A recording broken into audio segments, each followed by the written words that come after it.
भारत के पश्चिमी तट पर बसा महाराष्ट्र केवल अपनी संस्कृति और इतिहास ही नहीं, बल्कि अपनी अद्वितीय भौगोलिक विविधता के लिए भी प्रसिद्ध है।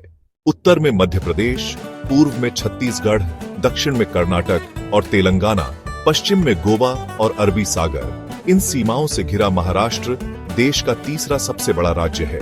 राजधानी मुंबई और उपराजधानी नागपुर इस भूगोल का गर्व है। सह्याद्री पर्वत या पश्चिमी घाट महाराष्ट्र की पहचान है। इन पहाड़ियों ने न केवल हरियाली और झरनों को जन्म दिया, बल्कि इतिहास में मराठा साम्राज्य के गढ़ किलों को भी।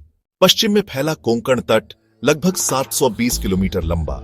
यहाँ नारियल और ताड़ के पेड़, सुनहरे बीच और मछली पकड़ने वाले गांव जीवन का हिस्सा है। विदर्भ काली मिट्टी का क्षेत्र, कपास की खेती के लिए प्रसिद्ध। मराठवाड़ा शुष्क भूमि लेकिन अजंता एलोरा की गुफाओं से विश्व भर में चर्चित।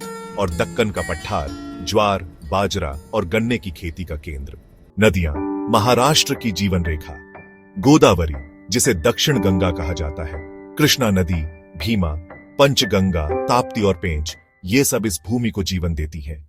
महाराष्ट्र की जलवायु भी उतनी ही विविध है। पश्चिमी घाट में भारी वर्षा, विदर्भ और मराठवाड़ा में गर्मी और शुष्कता, तो पठारी क्षेत्रों में मध्यम और संतुलित मौसम।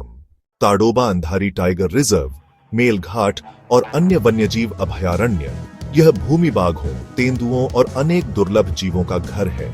महाराष्ट्र का भूगोल केवल भूमि का स्वरूप नहीं, बल्कि यहाँ की संस्कृति, इतिहास और जीवन शैली का प्रतिबिंब है। सह्याद्री ने किलों को जन्म दिया, कोंकण ने व्यापार और समुद्र को, विदर्भ और मराठवाड़ा ने कृषि और कपास को, और यही विविधता महाराष्ट्र को विशेष बनाती है। यह है महाराष्ट्र, भूगोल की अद्भुत धरोहर।